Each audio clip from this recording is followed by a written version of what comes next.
Bab 86. Satu-satunya pilihan. Bagimu, sudah terlambat. Baginya, dia masih punya kesempatan. Jika dia ingin pergi ke halaman suci Sueyu, kami akan menyambutnya dengan tangan terbuka. Duan Tianlang sedang memperhatikan Nan Gongling dan Lin Feng. Dia tahu bahwa Lin Feng adalah seorang jenius sejati. Dibandingkan dengan semua murid sekte Hao Yu dan sekte Yun Hai lainnya, Lin Feng jelas berada di puncak. Dia adalah murid yang sangat berbakat, sehingga dia harus pergi ke halaman suci Sueyu. Tentu saja, masih ada Wen Renyan juga. Meskipun dia telah dikalahkan oleh Lin Feng, dia masih sangat kuat dan gaya bertarungnya memang mematikan. Jika Lin Feng tidak ada di sana, maka Wen Renyan akan menjadi murid paling unggul dari sekte Yun Hai. Sekalipun mereka menghancurkan sekte Yun Hai, mereka tidak akan pernah membunuh Lin Feng. Dia terlalu penting. Dia adalah seorang jenius unik yang hanya muncul sekali. Lin Feng memiliki masa depan cerah dengan kemungkinan yang tak terbatas. Semua orang takjub dengan bakat Lin Feng dan iri padanya. Apa yang harus mereka lakukan agar dihormati orang lain seperti Lin Feng? Lagi pula, situasinya memang tampak seperti yang digambarkan Lin Feng. Di sekte Yun Hai, mereka yang lemah diintimidasi dan diancam.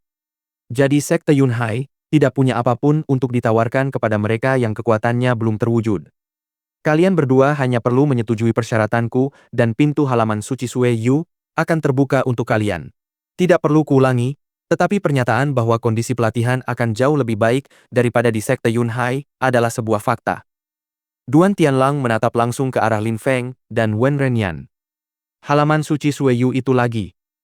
Lin Feng teringat fakta bahwa Liu Fei telah beberapa kali memintanya untuk bergabung dengan halaman suci Sueyu, tetapi dia masih belum memberikan tanggapan. Dia tidak pernah menyangka seseorang akan memintanya untuk pergi ke sana lagi dan dalam waktu sesingkat itu. Dia sama sekali tidak pernah berpikir itu akan terjadi dalam kondisi seperti ini. Wen Renyan tampak kaku, lalu melirik wanita tua yang berdiri di sampingnya, kemudian ke Duan Tianlang. Senyum jahat teruk di wajahnya. Guruku hebat, dan sekte Yun Hai menghormatiku. Apakah pantas jika aku pergi? Pikir Wen Renyan. Wanita tua itu telah mencegah Lin Feng membunuh Wen Renyan. Wen Renyan akhirnya bisa membalas semua kebaikan yang telah dilakukan wanita tua itu untuknya. Wen Renyan sangat kuat dan bakatnya tidak perlu diragukan. Tetap di sini hanya akan membuang-buang bakatnya. Dia seharusnya pergi. Meskipun dia dikalahkan oleh Lin Feng, tidak ada yang perlu disesalkan jika dibandingkan dengan para jenius seperti itu. Seluruh kerumunan orang menatap Wen Renyan yang sedang menatap Duan Tianlang dengan penuh amarah. Sejarah sekte Yun Hai sudah berlangsung selama 1000 tahun dan kau ingin menghancurkannya dalam sekejap mata. Sungguh tragis, sungguh menyedihkan. Sekte Yun Hai. Sambil mengatakan itu, Wen Renyan telah melepaskan roh binatang bambu birunya. Dengan kecepatan penuh, dia menerjang Duan Tianlang sambil berteriak keras. Sekolah Yun Hai akan terus hidup melalui diriku. Aku akan menjadi lebih kuat daripada siapapun di dalam sekte ini sebelumnya. Saat dia menyelesaikan kalimatnya, Wen Renyan sudah mendarat di sebelah Duan Tianlang sambil memasang wajah sejahat seperti biasanya. Seluruh hadirin terkejut.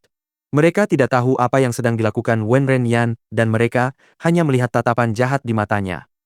Dia akan mengkhianati sekte dan bergabung dengan halaman suci Sueyu. Sungguh orang yang tidak tahu malu. Dia benar-benar tidak peduli kehilangan muka. Bagaimana sekte itu bisa menciptakan orang yang menjijikkan dan tidak tahu malu seperti itu? Banyak murid dan tetua mengutuknya. Haha. Duan Tianlang terdiam, sejenak lalu berkata sambil tersenyum. Orang bijak akan menerima keadaan. Wen Renyan, jangan khawatir karena di masa depan kamu tidak akan pernah dipaksa berada dalam keadaan menyedihkan seperti ini. Monster kecil yang jahat. Wanita tua itu tampak sangat marah dan melepaskan ki yang sangat dingin, lalu dia menyerbu ke arah Wen Renyan. Saat wanita tua itu lewat di dekat Duan Tianlang, dia mengayunkan pedang raksasanya ke arahnya. Suara dentuman keras menggema di seluruh arena hidup dan mati. Tubuh wanita tua itu terlempar kembali ke tempat ia berdiri semula, dan ia tak kuasa menahan rasa takut yang menyelimuti hatinya. Guru, jangan khawatir. Di masa depan, saya akan menjadi jauh lebih kuat daripada yang pernah Anda bayangkan. Saya tidak akan pernah mengecewakan Anda. Wen Renyan menatap gurunya dengan mata penuh kesombongan. Wanita tua yang dengan susah payah menekan lukanya itu tak kuasa menahan diri untuk tidak memuntahkan seteguk darah setelah mendengar kata-kata itu. Sudah lama sekali ia tidak melihat darahnya sendiri. Jangan tidak sabar. Duan Tianlang menatap wanita tua itu sambil mengamati gerakannya dengan saksama, lalu menatap Lin Feng dan berkata, "Bagaimana denganmu? Apakah kau akan menerima tawaranku seperti Wen Renyan? Sekte Yunhai telah membuatmu sangat menderita. Apakah masih ada alasan bagimu untuk menghormatinya?" Lin Feng menatap Duan Tianlen dengan tatapan tenang seolah-olah semua yang telah terjadi tidak memengaruhinya sedikit pun. Ketenangan yang menyelimuti wajah Lin Feng tak bisa dihilangkan. Semua orang di kerumunan menatap Lin Feng dengan tidak sabar ingin mendengar jawabannya. "Lin Feng, dia benar. Sekte Yunhai telah membuatmu sangat menderita. Kau harus pergi bersamanya. Aku tidak akan mencoba mencegahmu pergi. Tidak seorang pun di Sekte Yunhai akan menyalahkanmu karena pergi setelah semua yang telah terjadi." Nan Gongling mengucapkan kata-kata ini sambil berdiri tanpa bergerak di mimbar pengamatan. Wen Renyan telah menerimanya, jadi itu akan menjadi hal yang wajar bagi Lin Feng. Wen Renyan diperlakukan sepenuhnya berbeda dari Lin Feng. Dia menerima banyak perhatian dari sekte sejak awal. Dia dilindungi, dikagumi, dan dihormati oleh semua tetua. Dia juga menjadi murid langsung dari seorang guru yang hebat. Lin Feng berbeda. Dia tidak berhutang budi pada sekte Yunhai. Nan Gongling sangat berharap Lin Feng akan tetap tinggal, tetapi dia juga bisa menyalahkannya jika dia ingin pergi. Karena dia tidak punya alasan untuk tinggal. Sekalipun Lin Feng menerima tawaran Duan Tianlang, Nan Gongling tidak akan menyalahkannya, tetapi dia pasti akan merasa sedih. "Kau bertanya pada Wen Renyan dan aku sekaligus, apa kau pikir aku akan menjawab positif padahal kau tahu dia mungkin juga akan ikut?" kata Lin Feng dengan nada dingin. Jawaban Lin Feng membuat Wen Renyan tercengang. Wen Renyan tidak bisa menahan kebencian yang muncul di wajahnya ketika mendengar kata-kata dari mulut Lin Feng. Di dunia ini, musuh tidak bisa selamanya menjadi musuh. Bahkan jika kalian membencinya, aku akan memberi kalian berdua kesempatan yang sama untuk bergabung dengan halaman suci Sueyu dan kemungkinan untuk meningkatkan kultivasi kalian di lingkungan yang luar biasa ini, di mana kalian akan menerima sumber daya terbaik. Dalam beberapa tahun, kalian dapat membunuhnya jika itu keinginan kalian. Aku akan menjauh dari dendam pribadi. Yang terpenting adalah apakah kalian memiliki kekuatan untuk mencapai tujuan kalian. "Tidak," kata Lin Feng sambil menggelengkan kepalanya. "Jika kau memilikiku, maka kau tidak memilikinya. Jika kau memilikinya, maka kau tidak memilikiku." Lin Feng berbicara dengan tegas, yang membuat Duan Tianlang mengerutkan kening. "Lalu apa yang kau inginkan?" tanya Duan Tianlang. "Aku ingin membunuhnya sekarang juga." Kata-kata kejam Lin Feng mengejutkan Wen Renyan. "Bajingan itu. Apakah tidak ada solusi lain?" tanya Duan Tianlang. "Tidak ada solusi lain yang dapat meredakan amarahku. Ini satu-satunya pilihan," jawab Lin Feng. Duan Tianlang terkejut dan setelah beberapa saat berkata, "Baiklah. Tapi pertama-tama, kau harus berjanji untuk bergabung dengan kami. Setelah kau bergabung dengan pihak kami dan menyetujui tawaranku, maka aku akan membunuhnya di tempat dia berdiri." Boom! Wen Renyan merasa seperti sebuah bom meledak di otaknya. Lin Feng harus setuju agar Duan Tianlang membunuhnya? Dia mengkhianati sekte yang telah membesarkannya dan apa yang akan terjadi pada akhirnya? Sungguh menggelikan.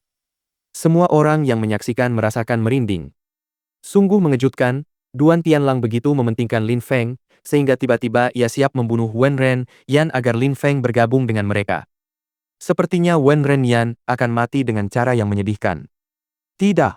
Kau harus membunuhnya dulu," jawab Lin Feng sambil menggelengkan kepalanya dengan tegas seperti sebelumnya. "Jika aku membunuhnya, apakah kau akan mengingkari janjimu?"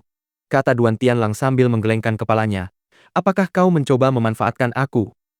Lin Feng tersenyum ketika mendengar kata-kata Duan Tianlang. "Kau sangat pintar, tetapi juga sangat tidak berperasaan. Kau pandai memanipulasi orang lain sesuai keinginanmu. Aku tidak menyukai orang-orang seperti itu." "Jadi maksudmu kau menolak tawaranku?" kata Duan Tianlang dengan nada sedikit marah. "Memang benar," kata Lin Feng sambil mengangguk acuh tak acuh, yang membuat semua orang yang menyaksikan terheran-heran. Lin Feng secara mengejutkan menolak untuk pergi ke halaman suci Sueyu. Dia bahkan mencoba menipu Duan Tianlang agar membunuh Wen Renyan. Semua orang memandang Lin Feng dengan ekspresi bingung. Tidak ada yang mengerti mengapa Lin Feng bertindak seperti itu. Wen Renyan, kau lihat? Kau hanyalah sampah. Saat kau tak dibutuhkan lagi, tak seorang pun akan ragu untuk membuangmu. Sekalipun kau tetap hidup, kau ditakdirkan untuk selamanya berada di bawah bayang-bayangku. Kata-kata Lin Feng bagaikan pisau tajam yang mengiris harga diri Wen Ren Yan menjadi kepingan-kepingan kecil. Kesombongan dan keangkuhannya baru saja hancur, dia tidak akan pernah melupakan momen ini. Benar sekali. Lin Feng hanya perlu mengangguk sekali dan Wen Ren Yan akan terbunuh. Betapa menggelikannya situasinya.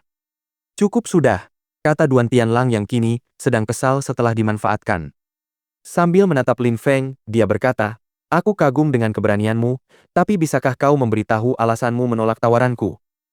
Duan Tianlang berpikir bahwa Lin Feng membenci Sekte Yunhai karena semua yang telah dikatakannya.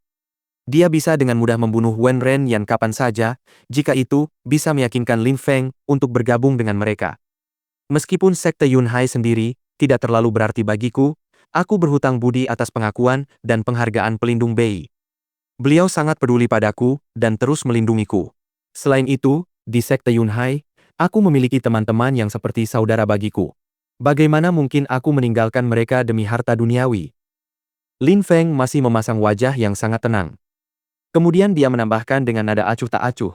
Aku, Lin Feng, memiliki bakatku sendiri dan kesetiaanku tidak bisa dibeli.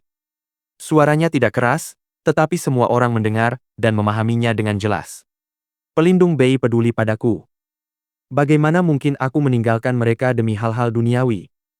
Ini adalah kalimat-kalimat yang tidak akan pernah dilupakan oleh seluruh murid, sama seperti suara genderang yang terdengar di tebing Sangju. Ini akan menjadi sesuatu yang tidak akan pernah mereka lupakan seumur hidup mereka. Meskipun terdengar seperti kata-kata sederhana, itu bukanlah sesuatu yang bisa diucapkan sembarang orang dalam keadaan seperti ini. Pada saat itu, banyak orang teringat pada pelindung Bei dan menyadari betapa pentingnya beliau bagi sekte tersebut. Pelindung Bei sangat bangga dengan dua hal dalam hidupnya. Yang pertama adalah dia telah menerima Liu Changlan sebagai muridnya, dan yang kedua adalah Lin Feng. Kata-kata murid muda itu sangat menyentuhnya. Pelindung Bei, Anda tidak pernah salah. Saya memiliki mata, tetapi saya tidak mengenali Gunung Tai, dan sekarang saya menyadari bahwa kita memiliki murid yang luar biasa di dalam sekte ini. Nan Gongling tak kuasa menahan diri untuk memuji pelindung Bei dan memarahi dirinya sendiri. Wanita tua itu juga menatap pelindung Bei dan berkata, kau memiliki penglihatan yang jauh lebih tajam daripada aku. Aku akan mengingat kesepakatan kita. Jangan khawatir, kata pelindung Bei sambil mengangguk, yang membuat banyak orang penasaran. Mereka semua bertanya-tanya, apa yang dibicarakan kedua pelindung ini. Orang-orang bisa mendengar tentang kesepakatan mereka, tetapi tetap tidak tahu apa yang mereka bicarakan. Pada saat itu, Duan Tianlang tampak sangat marah. Bab 87. Berdarah dingin. Hehe, jujur saja, aku terkejut dengan keputusanmu. Duan Tianlang menyeringai dingin di sudut bibirnya sambil menatap Lin Feng. Kau jenius. Aku sangat menghargai bakat dan kemampuanmu dalam bertarung. Aku menawarkanmu kesempatan besar, tetapi kau tidak mau menerimanya. Sangat penting bagimu untuk memahami bahwa karena kau jenius, kau tidak akan diperlakukan seperti orang lain yang menolak kesempatan ini. Jika kau menolak, aku tidak punya pilihan selain bertindak gegabah.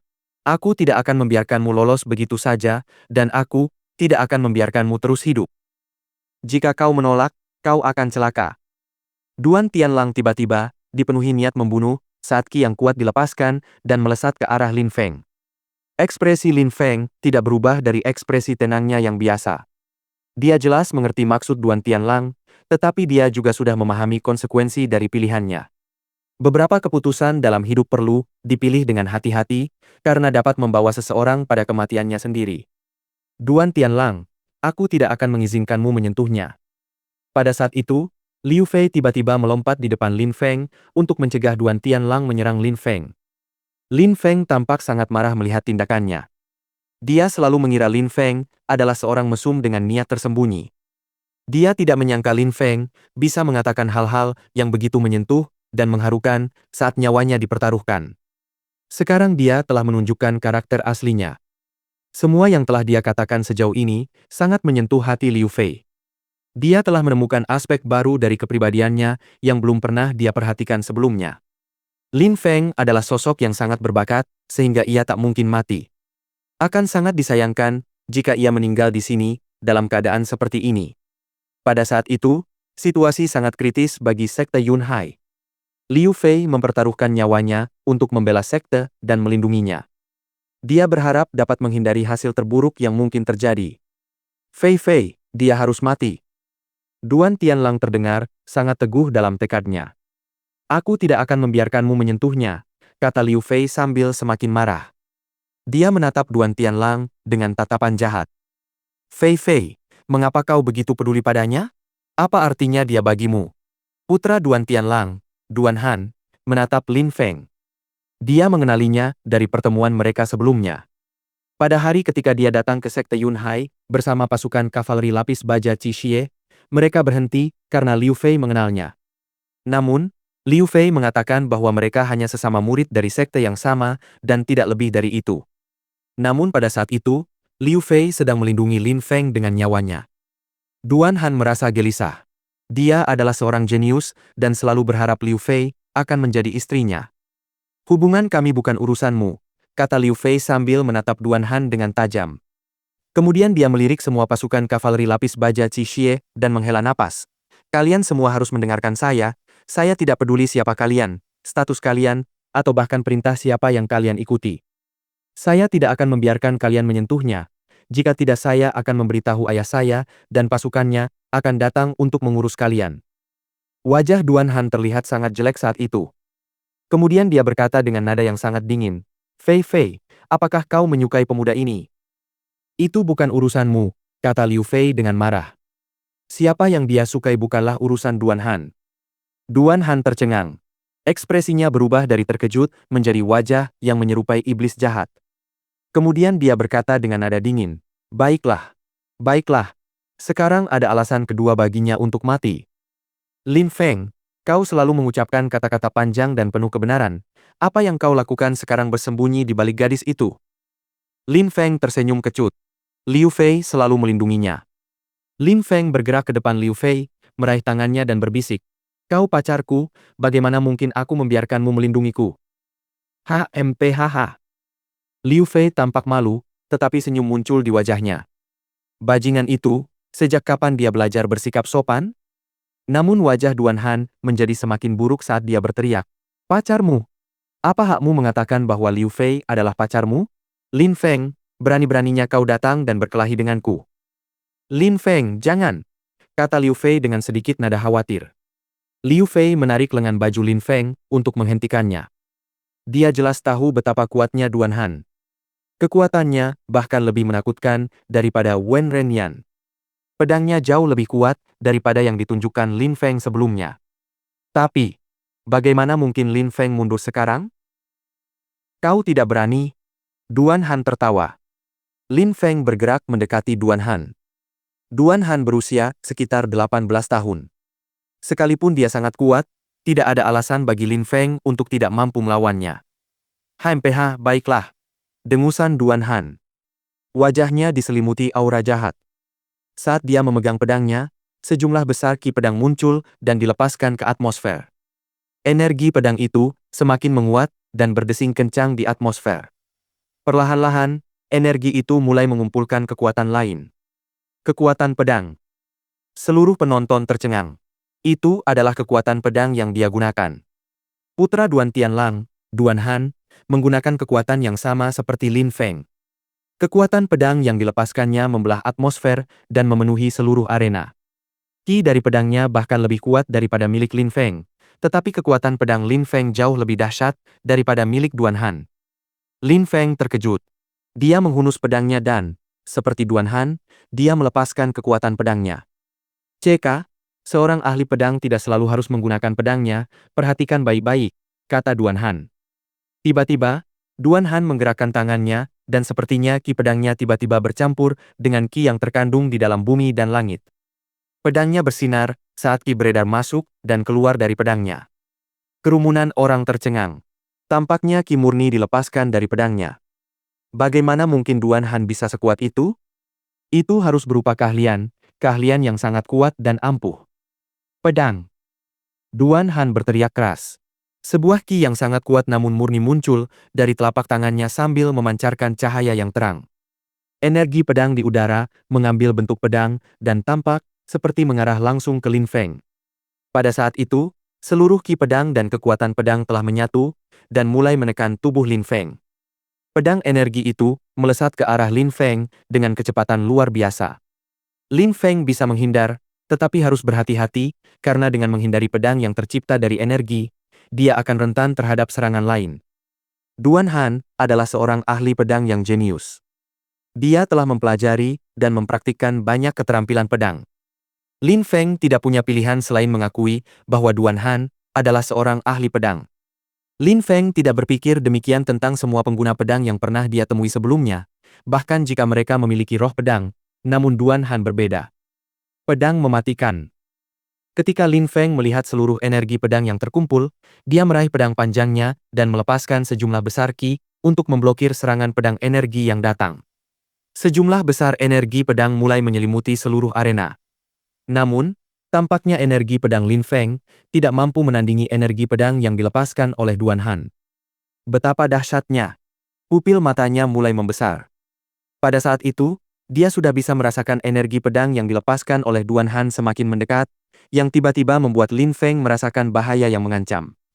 Dia tidak bisa menahan diri untuk tidak mengerang karena berada dalam situasi berbahaya. Namun hal yang paling menakutkan adalah energi pedang yang terus-menerus menusuk Lin Feng. Boom! Lin Feng terlempar beberapa langkah ke belakang dan darah mulai menetes dari sudut mulutnya. Darah merah terang menetes di dagunya. Jubah Lin Feng compang-camping dan tubuhnya dipenuhi luka. Liu Fei, yang tidak jauh di belakangnya, langsung berlari ke arahnya dan mengulurkan tangannya untuk membantunya berdiri. "Aku baik-baik saja," kata Lin Feng acuh tak acuh sambil menggelengkan kepalanya. Semua ki pedang dan kekuatan pedang mulai bergabung menjadi pedang energi lain. Meskipun Lin Feng dikalahkan, dia akan tetap berani sampai akhir. Betapa dahsyatnya! Dia tidak jauh lebih tua dari Wen Renyan, tetapi dia jauh lebih kuat. Itulah jenius lainnya, seorang ahli pedang yang jenius. Kerumunan orang itu memikirkan berbagai macam hal. Seorang ahli pedang sangatlah kuat, jauh lebih kuat dari yang diperkirakan. Sekarang kau mengerti? Kau bahkan tidak mampu menahan satu serangan pun. Kita tidak memiliki kesamaan apapun. Kau akan selamanya mengejar jejakku. Duan Han menatap Lin Feng dengan tatapan yang sangat dingin. Kemudian dia mengangkat tangannya dan berteriak, "Angkat tumismu!" Hah! Teriakan keras itu menyebar ke seluruh penjuru ngarai, dan kemudian semua pasukan kavaleri yang menunggang kuda lapis baja Qi Xie mengangkat busur mereka. Mereka telah memenuhi tebing di puncak ngarai sepenuhnya. Aura mengerikan memenuhi udara di atas arena hidup dan mati. Aku hanya perlu bicara sekali dan semua orang akan menembakkan panah mereka. Mereka akan membunuh siapapun hanya dengan satu kata dariku. Bagaimana mungkin kau berpikir kau bisa menyaingi aku? Kalian boleh menurunkan busur kalian. Duan Han menyuruh mereka menurunkan busur mereka dan seluruh pasukan kavaleri langsung menurunkan busur mereka. Kekuatanmu dan kekuatanku bahkan tidak bisa dibandingkan. Kau tidak bisa menguasai kekuatan pada level yang sama denganku. Apa yang membuatmu berpikir bahwa kau bisa dekat dengan Liu Fei sementara aku tidak bisa? Duan Han berkata dengan nada sedingin es. Duan Han, kau bajingan tak tahu malu. Teriak Liu Fei dengan marah sambil mengumpat Duan Han. Jika kau begitu kuat sekarang, itu karena klan tempat kau dibesarkan, yang merupakan keturunan keluarga kekaisaran. Kau tidak tahu bagaimana rasanya kekurangan guru dan sumber daya yang hebat. Mengapa kau melakukan ini pada Lin Feng? Selain itu, Lin Feng adalah ahli dalam mempelajari keterampilan bela diri dan teknik kelincahan. Tidakkah kau perhatikan bahwa keterampilannya memiliki kekuatan keterampilan tingkat Xuan tertinggi? Dia telah memperoleh semuanya dengan mengandalkan kekuatannya sendiri. Tidakkah kau malu memamerkan kekuatan yang kau peroleh dari klanmu di depan Lin Feng? Semua yang telah kau pelajari dan semua kekuatan yang kau miliki adalah karena keluargamu dan karena kau memiliki status tinggi. Kau tidak pernah harus mengandalkan bakatmu, apakah kau bahkan memilikinya. Namun, kau tak bisa menyangkal bahwa aku menguasai semua keterampilan ini dengan sempurna. Kau tak bisa menyangkal bahwa aku sekarang adalah kultivator yang sangat kuat. Lin Feng dan aku benar-benar tidak memiliki kesamaan, kata Duan Han, tidak setuju dengan Liu Fei. Kalau memang begitu, Apa masalahmu? Jangan lupa bahwa kau juga lebih tua dari Lin Feng. Dalam 2 tahun, dia akan jauh lebih kuat darimu. Kau menyedihkan dan tidak tahu malu. Liu Fei berteriak, dan semua orang mengangguk setuju dengan apa yang dia katakan. Benar sekali. Semua yang dikatakan Liu Fei kepada Duan Han sebenarnya beralasan. Karena Duan Han berasal dari keluarga yang sangat berpengaruh dan memiliki status yang tinggi, bukan berarti dia tidak berbakat atau tidak bisa menggunakan kekuatannya dengan benar. Namun, apakah dia lebih berbakat daripada Lin Feng? Latar belakang Lin Feng tidak sebaik Duan Han. Lin Feng hanya bisa mengandalkan dirinya sendiri untuk mendapatkan kekuatannya. Jika Lin Feng bertukar tempat dengan Duan Han, dia mungkin akan berkali-kali lebih kuat darinya. Selain itu, Lin Feng masih sangat muda. Dia 2 tahun lebih muda dari Duan Han. 2 tahun sudah cukup bagi Lin Feng untuk melampaui Duan Han bahkan tanpa sumber daya yang sama. Lin Feng jauh lebih berbakat daripada Duan Han. Apapun yang kau katakan, kekuatan tetaplah kekuatan, kelemahan tetaplah kelemahan. Hari ini, dia akan mati, ucap Duan Han dengan marah. Baiklah, kami tidak membutuhkanmu untuk ikut campur, Fei Fei. Cepat atau lambat, kau akan menjadi bagian dari keluargaku, jadi kemarilah dan berdiri di sampingku. Duan Tianlang mengatakan itu sambil menatap Liu Fei. Kedengarannya seperti dia yakin bahwa Liu Fei suatu hari nanti akan menjadi istri putranya. Jangan harap. Aku, Liu Fei, tidak akan pernah menjadi anggota keluargamu, teriak Liu Fei dengan jijik. HMPH, Liu Fei, jangan mengatakan hal seperti itu di depanku. Itu penghinaan besar. Jangan lupa bahwa keluarga Duan juga merupakan bagian dari klan kekaisaran. Duan Tianlang menggerakkan lengannya. Seketika itu, seluruh pasukan kavaleri di atas kuda lapis baja Qi Xie mereka sekali lagi mengangkat busur yang baru saja mereka turunkan. Bab 88. Pemusnahan. Baiklah, cukup untuk hari ini. Aku menawarkanmu kesempatan besar, tetapi kau tidak tahu bagaimana menghargainya. Karena kau telah memutuskan untuk bertindak seperti ini, maka... Duan Tianlang tiba-tiba berhenti berbicara lalu mengangkat tangannya. Dia melambaikan tangannya ke bawah sebagai isyarat, lalu hujan anak panah mulai melesat di udara sambil melepaskan ki yang kuat. Mereka menyerang. Seluruh kerumunan menyadari bahwa mereka dalam bahaya. Setelah itu mereka melihat Duan Tianlang melambaikan tangannya lagi dan mengucapkan kata-kata berikut, pemusnahan total. Dua kata ini menggema di benak setiap orang seolah-olah kata-kata itu diucapkan oleh dewa yang sangat jahat dan menakutkan. Desis, desis, desis. Suara siulan memenuhi seluruh atmosfer. Hujan panah yang seolah tak berujung menembus atmosfer di atas ngarai badai. Namun, tidak ada panah yang mengarah ke panggung arena hidup dan mati tempat Duan Tianlang berdiri. Ini adalah satu-satunya lokasi yang bukan sasaran panah. Seluruh kerumunan itu memandang panah-panah yang berterbangan di atas kepala mereka dan merasa ketakutan. Sebagian besar dari mereka sudah kehilangan harapan untuk bisa selamat.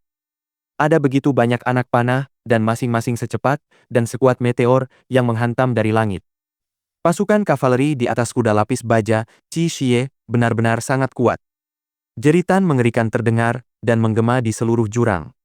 Beberapa murid sekte Yunhai terkena panah di kepala, bahu, dada, dan lengan.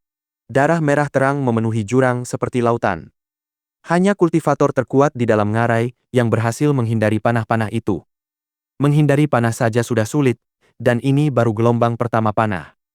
Nan Gongling menatap anak panah yang berterbangan di atas kepalanya. Ia masih berdiri di tribun. Beberapa anak panah terbang di atas kepalanya, tetapi ia berhasil menghancurkannya menjadi debu yang kemudian terus terbang melewatinya. Kesedihan yang mendalam terlihat di mata Nan Gongling saat ia melihat sekeliling pemandangan saat ini. Ia kemudian menutup matanya, karena tidak tahan melihat semua muridnya yang berharga dibunuh di depan matanya. Semua murid ini mengaguminya dan memujanya sebagai patriark. Di hadapan pemandangan itu, ia merasa benar-benar tak berdaya. Para tetua sekte merasakan hal yang sama saat menyaksikan pemandangan berdarah di hadapan mereka. Mereka tidak pernah menyangka sekte Yunhai akan mengalami kesulitan yang begitu mengerikan. Ini benar-benar terasa seperti mimpi buruk. Mereka tidak pernah menyangka pemusnahan total sekte Yunhai akan terjadi pada hari ini. Gelombang pertama panah akhirnya berakhir. Darah dari semua murid yang tewas menciptakan sungai kecil yang mengalir melalui jurang yang tenggelam dalam keheningan. Lin Feng, yang berdiri di dalam arena hidup dan mati, dengan tenang memandang darah yang mengalir di jurang. Sinar matahari menyinari kulitnya, namun ia sama sekali tidak merasakan kehangatan. Ia hanya merasakan hawa dingin yang tak berujung mengalir di pembuluh darahnya. Di ngarai badai, sebagian orang telah memasuki pelukan kematian sementara sebagian lainnya masih berjuang melawan maut bahkan di saat-saat terakhir mereka. Mereka yang akan meninggal menangis air mata penyesalan sambil menatap langit dan menjerit kesakitan. Jika ini adalah dunia sebelumnya, ada banyak murid yang masih sangat muda dan masih bersekolah. Mereka memiliki orang tua, saudara laki-laki dan perempuan. Masa depan mereka masih dipenuhi dengan kemungkinan yang tak terbatas. Mereka datang ke sekte Yunhai untuk menjadi lebih kuat dan menerima pendidikan kultivasi. Mereka datang dengan harapan untuk memperbaiki kehidupan mereka dan memungkinkan keluarga mereka memiliki kondisi hidup yang lebih baik. Namun setelah suara Duan Tianlang menggema di atmosfer, masa depan mereka yang penuh kemungkinan tak terbatas telah berubah menjadi debu. Kematian telah tiba bagi mereka dan tubuh mereka telah mengambang di lautan darah. Hati Lin Feng belum pernah terasa sedingin ini. Ia merasa begitu dingin hingga seolah jantungnya kehilangan darah akibat luka tusukan. Para murid muda ini sama seperti dirinya, terbuat dari darah dan daging. Mereka masih memiliki umur panjang di depan mereka. Banyak dari murid muda ini tidak melakukan kesalahan apapun dan hanya berusaha meningkatkan kesejahteraan keluarga mereka. PSSSS hahaha. Lin Feng menarik napas panjang dan dalam membayangkan kehancuran di hadapannya. Kemudian, dengan mata terbuka lebar, ia menatap lebih dekat pada pembuluh darah yang lebih tebal di sungai darah merah terang itu dan merasa seperti tenggelam dalam jurang kesedihan yang tak berujung. Para kultivator yang kuat dapat mencuri masa depan yang menjadi milik orang-orang yang lebih lemah di dunia ini. Mereka dapat membantai dan memusnahkan mereka seperti yang mereka lakukan pada serangga. Itulah realita kejam dan menyedihkan di dunia ini. Mereka yang tidak kuat bagaikan serangga yang akan dihancurkan oleh para kultivator yang lebih kuat. Api. Suara Duan Tianlang kembali menggema di seluruh atmosfer, membuat bebatuan di jurang bergetar. Anak panah yang tajam dan mematikan mulai melesat di udara lagi, seperti roh jahat yang jatuh dari langit. Jeritan mengerikan menyebar di seluruh atmosfer. Namun, tidak ada yang bisa dilakukan. Para murid biasa yang sangat rentan hanya bisa menatap dengan putus asa. Ah! Teriakan mengerikan yang dipenuhi rasa sakit dan penderitaan memenuhi jurang itu. Liu Fei berlutut di tanah memandang mayat-mayat itu sambil mencengkeram rambut panjangnya yang indah dengan begitu kuat hingga sebagian rambutnya tercabut. Pipinya yang lembut tidak lagi merona dan dia menatap kosong tanpa kehidupan. Mereka yang membunuh orang-orang ini adalah pasukan kavaleri di atas kuda lapis baja Qi Xie. Pasukan ayahnya sendiri. Mereka yang dibunuh adalah murid-murid sekte Yunhai. Mereka adalah sesama muridnya, tetapi juga sesama murid ayahnya. Dia, seperti banyak orang lainnya, hanya bisa berdiri di sana dan menyaksikan pembantaian itu dengan hati yang hancur, tanpa mampu mencegah terjadinya pembantaian tersebut. Duan Han, bawa dia kemari, kata Duan Tianlang dengan nada dingin sambil menatap Liu Fei. Duan Han mengangguk sedikit dan bergerak mendekati Liu Fei. Namun pada saat itu, sesosok bayangan yang sangat cepat dan lincah dengan cepat mendarat di depan Liu Fei. Itu adalah Lin Feng. Pergi sana. Kalau kau ingin mati, jangan khawatir, itu hanya masalah waktu. Duan Han berkata sambil memasang ekspresi tanpa emosi. Namun Lin Feng sepertinya tidak mendengar perkataan Duan Han. Ia hanya menatapnya dengan mata hitam pekatnya. Ia menatap Duan Han dengan ekspresi dingin dan tenang. Seberapa kejamkah seseorang sehingga tetap tenang sementara ribuan orang telah dan sedang dibantai? Hah? Duan Han mengerutkan kening dan menatap mata Lin Feng yang tampak sangat jahat. Tatapan mata yang dingin dan jahat itu tiba-tiba membuat Duan Han bergidik. Karena kau ingin mati sekarang juga, aku akan menghabisimu. Duan Han berteriak sambil wajahnya meringis marah. Dia sangat marah karena dia gemetar ketakutan di depan Lin Feng dan Duan Han merasa terhina. Meskipun dia tidak menyangkal fakta bahwa Lin Feng adalah seorang jenius dengan bakat luar biasa, dia tetap berpikir bahwa Lin Feng tidak berhak mempermalukannya karena dia hanyalah orang biasa dari klan yang tidak terkenal. Melihat Lin Feng dan Liu Fei saling memperhatikan satu sama lain membuatnya sangat marah. Dia ingin Lin Feng berlutut di kakinya. Dia ingin menunjukkan kepada Liu Fei bahwa Lin Feng adalah orang lemah dan bukan siapa-siapa. Dia tidak akan pernah bisa dibandingkan dengan darah agung yang mengalir di nadinya. Pedang Duan Han mulai bercahaya. Dia memiliki roh pedang dan telah mempelajari keterampilan pedang sejak kecil. Pedang hampir tidak memiliki rahasia baginya. Keterampilan pedangnya sangat maju, sehingga dia bahkan tidak membutuhkan pedang untuk menggunakan keterampilan pedangnya. Di tangannya, hampir apapun bisa menjadi pedang. Energi pedang yang sangat kuat muncul dari telapak tangannya dan menciptakan angin kencang yang bergerak menuju Lin Feng. Duan Han tidak menggunakan keahlian khusus apapun. Dia ingin menunjukkan kepada Liu Fei bahwa dia sangat kuat dan bisa membunuh Lin Feng hanya dengan lambaian telapak tangannya. Menembus. Tubuh Lin Feng bergerak anggun menuju serangan itu. Dia meraih pedangnya dan menusuk ke arah ki pedang Duan Han, tepat mengenai titik terlemahnya. Duan Han langsung mengerti. Dia benar-benar memahami bahwa ki yang dia gunakan telah mengambil bentuk. Sangat jelas baginya bagian mana yang lebih kuat dan bagian mana yang lebih lemah. Pes! Energi pedang Duan Han lenyap dalam sekejap. Pedang Lin Feng yang dipenuhi ki mematikan masih bergerak menuju Duan Han dengan kecepatan luar biasa. Duan Han terkejut tetapi bereaksi dengan cepat. Dia mengangkat tangan kanannya dan melepaskan ki yang kuat yang melesat ke arah pedang Lin Feng dengan suara siulan.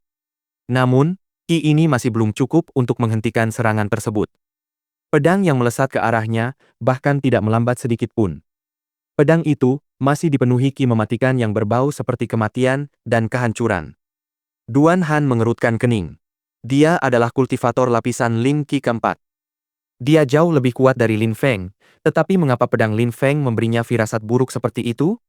Duan Han mengangkat kedua tangannya untuk menghentikan ki mematikan yang sangat kuat itu, tetapi tidak berhasil. Tubuhnya terlempar ke belakang akibat serangan dahsyat Lin Feng. Mati! Lin Feng berkata dengan nada tenang dan tanpa ampun. Ki dari pedang panjangnya memberikan kesan bahwa kematian itu sendiri terkandung di dalam pedang tersebut.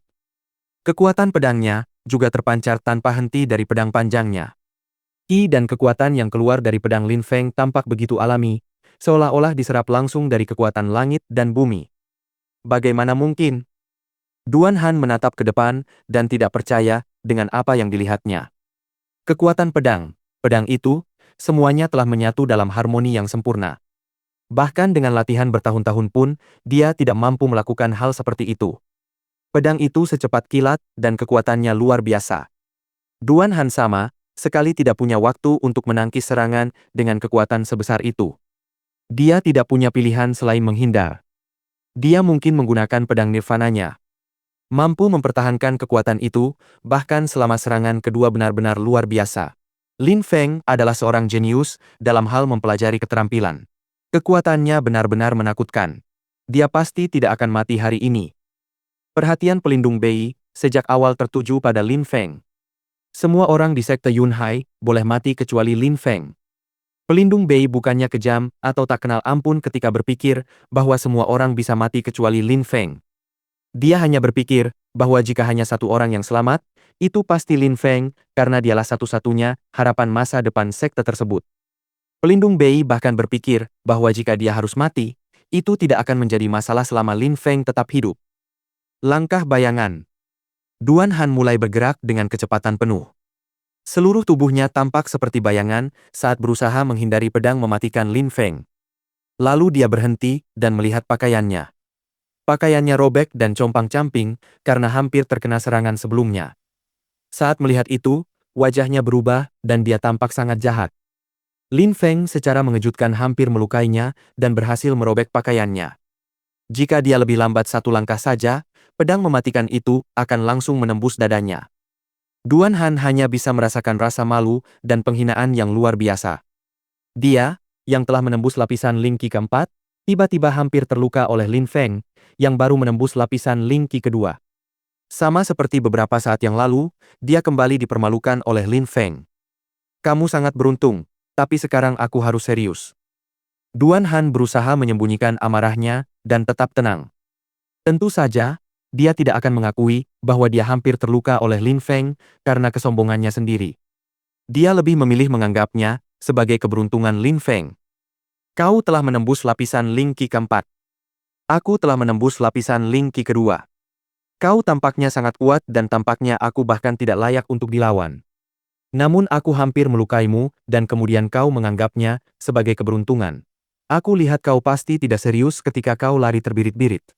Duan Han, bukankah kau merasa tidak tahu malu berpura-pura sampai sejauh ini?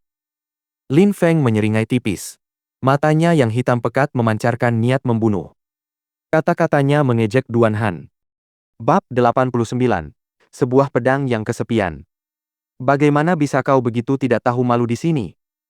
Liu Fei mendekat ke Lin Feng. Dia menatap Duan Han dengan tatapan dingin, matanya dipenuhi kebencian dan penghinaan. Duan Tianlang dan putranya telah menghancurkan sekte Yun Hai. Dia akan memastikan bahwa kedua orang menjijikkan ini akan menyesali perbuatan mereka seumur hidup. Ketika Duan Han mendengar bahwa Liu Fei menghinanya, wajahnya tampak sangat muram. Duan Han selalu berpikir bahwa Liu Fei akan menjadi istrinya, dan melihat calon istrinya menghinanya dan melindungi pria lain membuatnya sangat marah. Aku tidak tahu malu? Sampah itu bahkan tidak mampu mengalahkanku dan aku tidak tahu malu, kata Duan Han sambil menatap Lin Feng dengan dingin, lalu berkata, Fei Fei, akan kutunjukkan padamu jurang pemisah yang sangat besar antara dia dan aku. Perbedaannya terlalu besar. Aku berada di lapisan Ling Qi kedua dan kau di lapisan Ling Qi keempat. Kau jelas sangat kuat, tetapi membual di depanku jelas bisa disebut tidak tahu malu. Kata Lin Feng yang sama, sekali tidak takut pada Duan Han. Kemudian dia menambahkan, jika kau cukup berani, coba serang aku. HMPH, akan kutunjukkan padamu bahwa aku bahkan tidak perlu beranjak dari tempatku berdiri untuk mengalahkanmu, teriak Duan Han. Duan Han sangat marah karena lidah tajam Lin Feng. Dia berdiri di posisi yang sama sambil menunggu Lin Feng melakukan gerakan pertama. Mata gelap Lin Feng memperlihatkan ekspresi sedikit bahagia selama beberapa detik. Lin Feng tiba-tiba memejamkan matanya dan merasakan kedamaian dan ketenangan yang mutlak. Dia merasa damai di dunia yang terbuat dari kegelapan ini. Suara paling keras sekalipun tidak akan mampu mengganggu Lin Feng saat itu. Dalam benak Lin Feng, hanya ada dunia gelap yang dipenuhi hawa dingin dan bau kematian. Lin Feng merasa bahwa tidak ada ki pedang yang ada di dunia ini, dan arena hidup dan mati benar-benar tenang di dalam dunia kegelapan ini.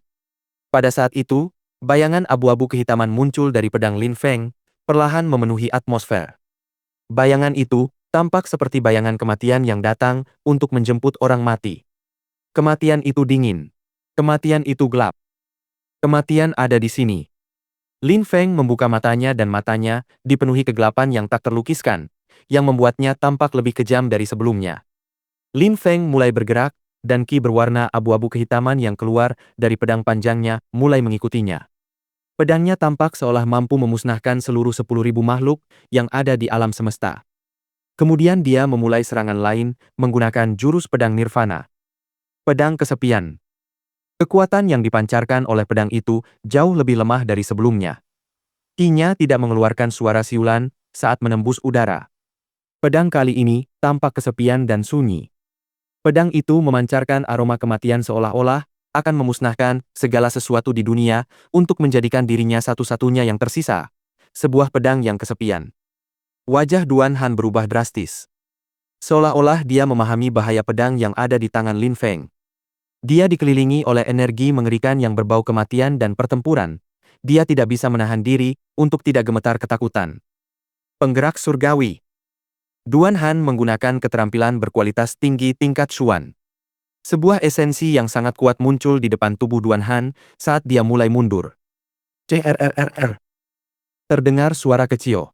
Pedang yang kesepian itu memiliki kekuatan untuk memusnahkan semua hal dalam ciptaan.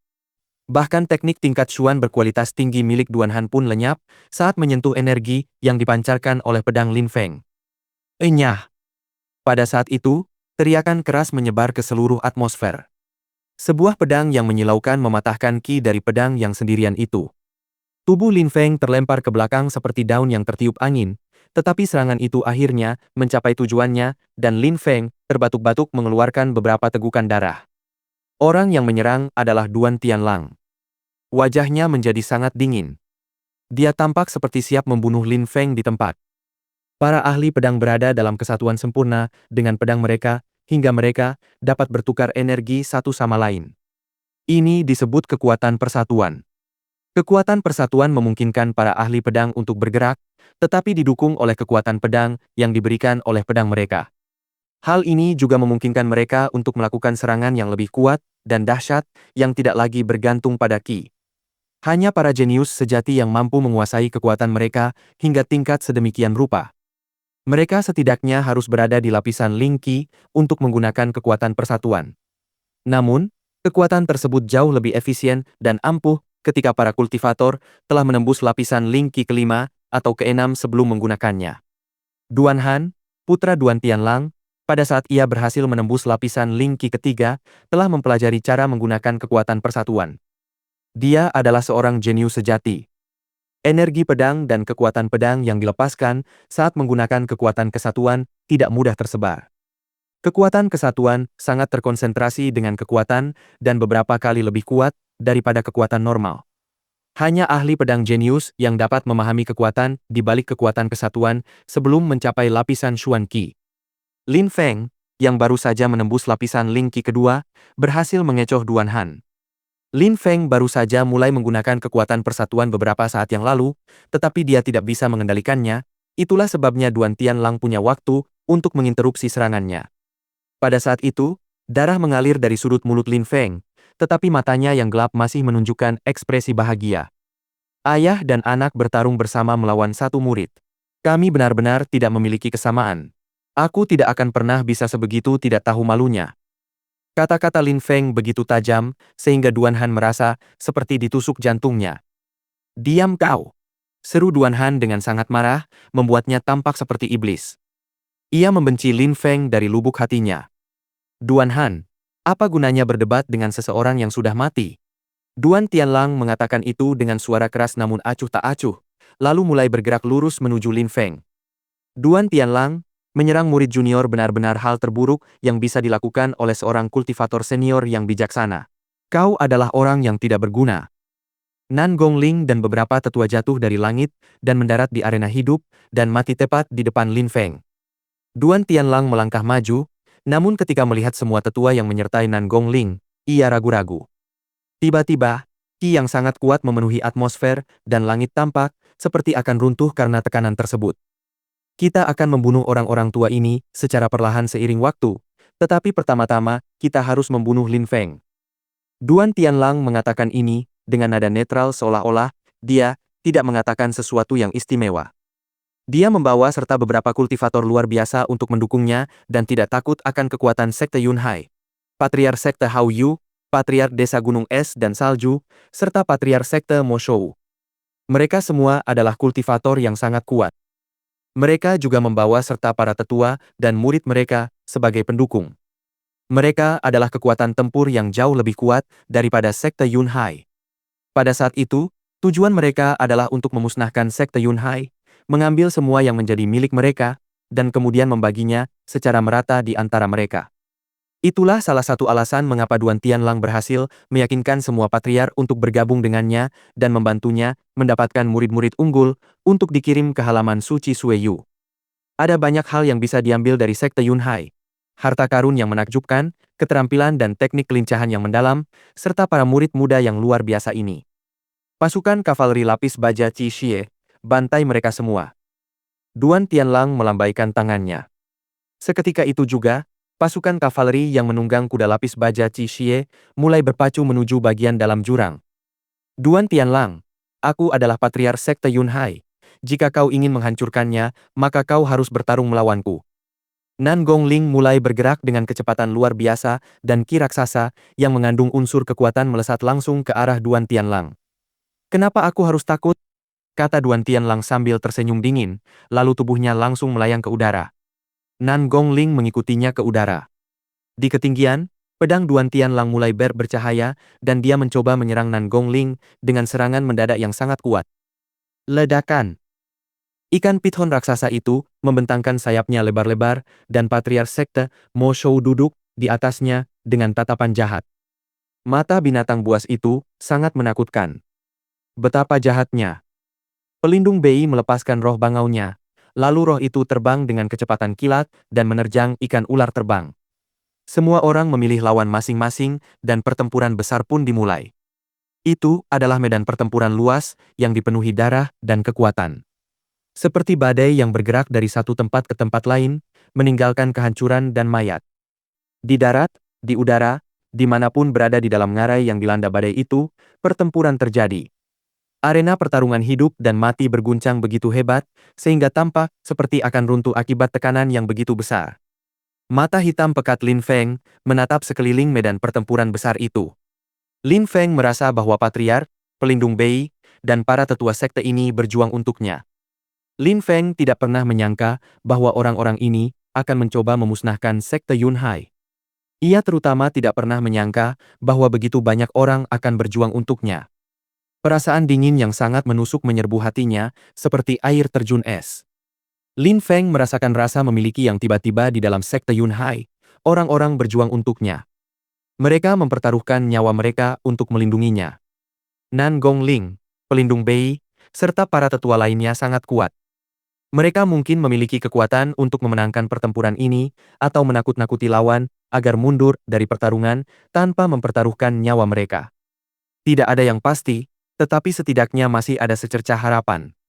Namun, mereka semua bertarung dengan mempertaruhkan nyawa mereka, karena dia, seorang murid sekte Yunhai. Sekte Yunhai. Lin Feng membisikkan nama sekte itu sambil memandang sinar matahari yang menyinari sungai darah tersebut. Lin Feng. Pada saat itu, sebuah suara menyebar di seluruh ruangan. Lin Feng menoleh dan terkejut. Dia hanya melihat seseorang dengan tatapan dingin yang bergerak menuju arena pertarungan. Mata orang itu tampak seperti siap membunuh. Itu adalah Mo Xie. Hewan jorok. Lin Feng melihat senyum dingin Mo Xie semakin jelas saat Mo Xie mendekatinya. Dalam situasi yang mengerikan dan putus asa seperti itu, Mo Xie, seorang tetua, tidak berjuang untuk sekte Yunhai, melainkan bergerak menuju Lin Feng untuk menyelesaikan dendam pribadi. Dalam situasi kacau dan apokaliptik itu, Mo Xie memutuskan untuk menggunakan kesempatan itu untuk membunuh Lin Feng. Kenapa kau membunuhku sekarang? Apa gunanya? Bukankah lebih baik kau mencoba bertahan hidup sekarang? Lin Feng menatap Mo Xie yang bergerak mendekatinya dengan tatapan dingin dan penuh amarah. Nah, menurutmu jika aku menyerahkanmu kepada Duan Tianlang, dia masih ingin membunuhku? Dalam keadaan seperti itu, aku tidak perlu berjuang untuk bertahan hidup dan bisa hidup nyaman. Mo Xie menyeringai jahat di sudut mulutnya. Lin Feng terkejut mendengar kata-kata tak tahu malu seperti itu keluar dari mulut seorang tetua. Rasanya mustahil untuk menemukan orang yang lebih tak tahu malu dan hina daripada Mo Xie. Aku sangat mengagumimu. Kau begitu tidak tahu malu dan terlebih lagi mampu tersenyum bahagia saat menyaksikan sektemu dihancurkan, kata Lin Feng. Kenapa? Kenapa tidak menganggap pemenang sebagai orang hebat dan pecundang sebagai sampah? Di mataku, pecundang selalu salah. Duan Tianlang sangat kuat, dan jika dia ingin memusnahkan sekte Yunhai, maka tidak ada gunanya melawan kehendaknya. Mereka yang mempertaruhkan nyawa untuk sekte Yunhai saat ini adalah pecundang yang bodoh dan tidak tahu apa-apa. Mo Xie tidak hanya kejam dan tidak berperasaan, tetapi dia juga terdengar sangat arogan. Sepertinya dia benar-benar tidak memiliki nilai-nilai moral sama sekali. Karena memang sudah begitu, ayo, aku akan mengakhiri hidupmu yang menyedihkan ini. Kata-kata ini keluar langsung dari lubuk hati Lin Feng. Tampaknya lebih mudah diucapkan daripada dilakukan, tetapi Lin Feng sudah terlihat seperti siap membunuh Mo Xie. Mo Xie mengerutkan kening dan menatap Lin Feng dengan curiga. Semenit kemudian, Mo Xie tampak rileks kembali seolah-olah kekhawatirannya tidak beralasan. Sekalipun Lin Feng adalah seorang jenius, mustahil baginya untuk membunuh Mo Xie. Sayang sekali. Aku akan membunuhmu seperti serangga di antara dua jariku. Aku akan membuatmu mati perlahan dan menyakitkan. Mo Xie melepaskan roh sulur boa miliknya dan seketika sulur-sulur muncul di bawah kaki Lin Feng. Mo Xie menyerang Lin Feng dengan serangan mendadak meskipun kekuatan mereka sangat berbeda. Lin Feng tiba-tiba terjerat dalam sulur-sulur tanaman akibat serangan mendadak itu. Anehnya, Lin Feng tidak berusaha melawan. Mo Xie tidak menyadari bahwa Lin Feng sedang tersenyum. Sepertinya kau sudah menyerah. Jangan khawatir, aku akan membunuhmu perlahan-lahan dan menggunakan kepalamu sebagai piala, kata Mo Xie sambil menatap dengan sangat kejam. Pada saat itu, sebuah bayangan merambat naik ke tubuh Mo Xie. Bayangan itu tak berwujud. Hampir tak terlihat dan tidak tampak seperti sesuatu yang seharusnya ada di dunia ini. Benarkah begitu? Tiba-tiba, Mo Xie berhenti bergerak. Tubuhnya tidak lagi berada di bawah kendalinya.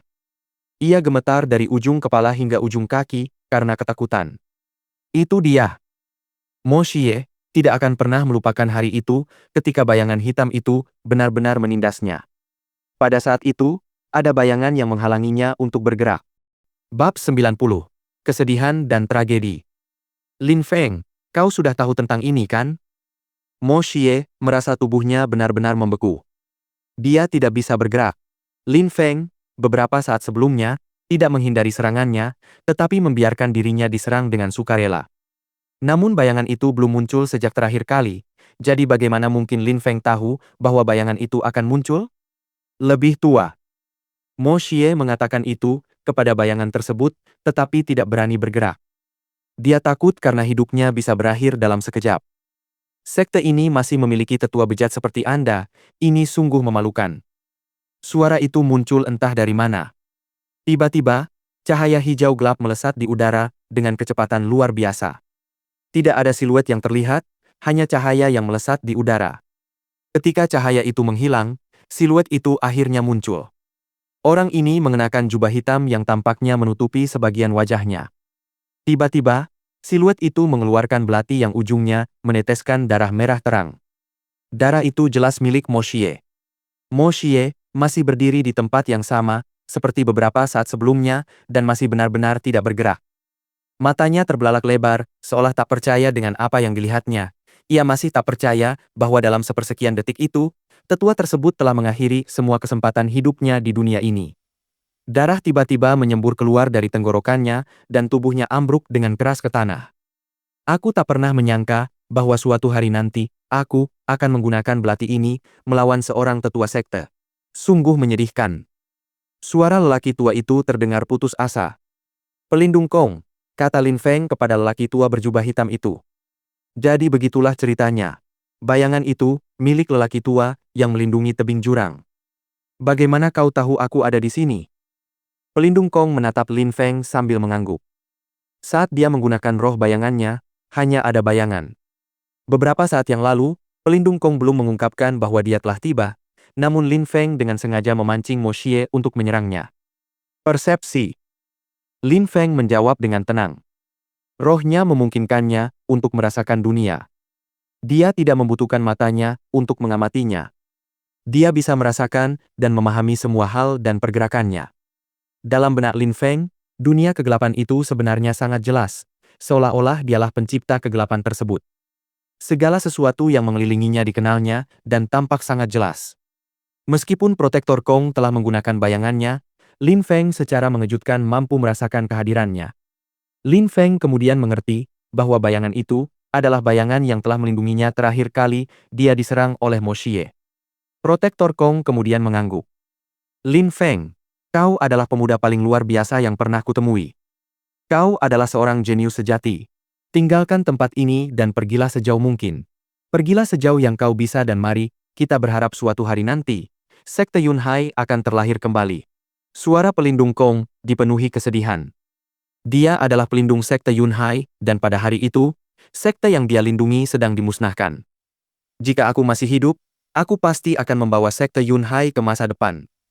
Lin Feng mengangguk dengan sungguh-sungguh sebagai tanda bahwa dia sedang membuat janji kepada lelaki tua itu. Namun, dia masih harus keluar dari pembantaian itu hidup-hidup. Duan Tianlang tidak akan pernah membiarkannya lolos begitu saja. Di langit, darah berjatuhan. Seseorang yang mengenakan pakaian gelap telah terbunuh. Tampaknya itu adalah seorang tetua dari Sekte Yunhai. Kong Ming, aku sudah menunggumu cukup lama. Kemudian sebuah siluet jatuh dari langit dan mendarat di depan Protektor Kong. Protektor Kong terdiam dan gemetar karena marah. Ekspresi wajahnya tiba-tiba berubah drastis dan dia menghilang dalam sekejap mata. Hanya bayangannya yang tersisa di tanah.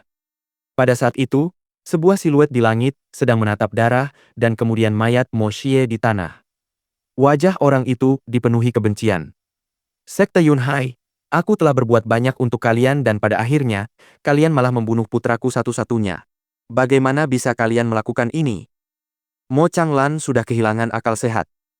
Dia berbalik dan melihat Duan Tianlang dan Nan Gongling yang sedang berkelahi. Matilah, pikir Mo Changlan dengan jahat. Siluetnya kemudian melesat menembus atmosfer dan mendarat di sebelah Nan Gongling. Lalu ia dengan sepenuh hati mulai bertarung di pihak Duan Tianlang melawan Nan Gongling. Nan Gongling tidak tahu bahwa Mo Xie telah meninggal, sehingga dia tidak mengerti apa yang sedang terjadi. Serangan Mo Changlan melontarkan Nan Gongling langsung ke arah pedang Duan Tianlang. Tiba-tiba, darah menyembur keluar dari lengan kiri Nan Gongling dan bercampur dengan cahaya terang yang dipancarkan oleh pedang. Tangan kiri Nan Gongling telah terputus sepenuhnya oleh pedang itu. Mo Changlan. Nan Gongling jatuh ke tanah, tetapi bahkan tidak melihat tangannya yang telah terputus. Sebaliknya, dia menatap Mo Changlan yang telah mendorongnya ke dalam serangan itu. Mo Changlan, temannya dan seorang tetua agung dari sekte Yunhai. Ini adalah pembalasanku, kata Mo Changlan dingin sambil menatap mayat Mo Xie yang tergeletak di tanah. Nan Gongling kemudian melihat mayat Mo Xie dan lukanya sendiri. Lalu melihat Protektor Kong di tengah pertempuran. Mo Xie telah dibunuh oleh Protektor Kong. Nan Gongling jelas mampu memahami apa yang telah terjadi. Untunglah akhirnya dia mendapatkan apa yang pantas dia dapatkan. Nan Gongling berkata dengan nada acuh tak acuh. Kemudian dia melihat sekelilingnya. Dia melihat bahwa banyak tetua berada dalam posisi lemah, dan bahwa pihak lawan masih memiliki banyak orang yang bahkan belum terlibat dalam pertempuran. Mereka hanya berada di sana untuk mencegah orang melarikan diri.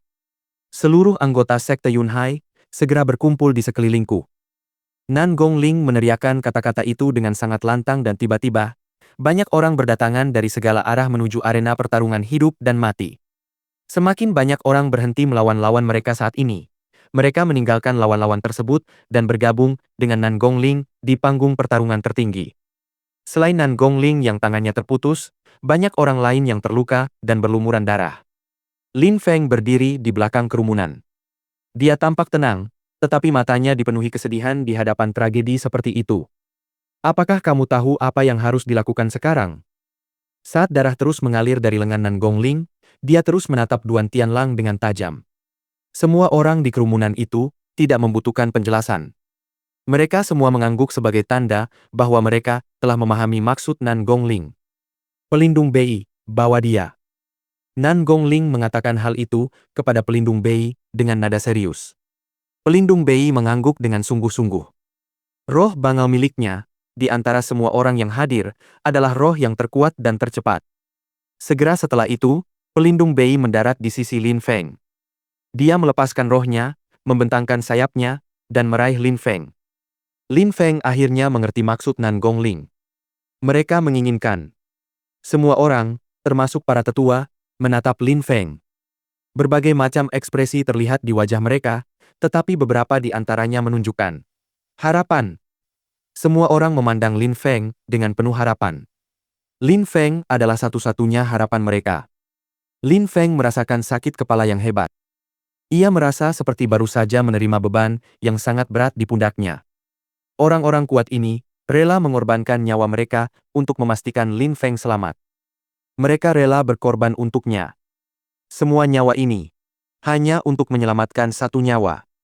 Banyak dari orang-orang ini cukup kuat, sehingga mereka mungkin bisa bertahan hidup jika mencoba melarikan diri sendirian. Meskipun tidak ada ikatan antara Lin Feng dan banyak dari orang-orang ini, mereka semua telah memilih untuk mempercayakan masa depan kepadanya. Karena Lin Feng tidak memiliki ikatan yang kuat dengan sekte tersebut.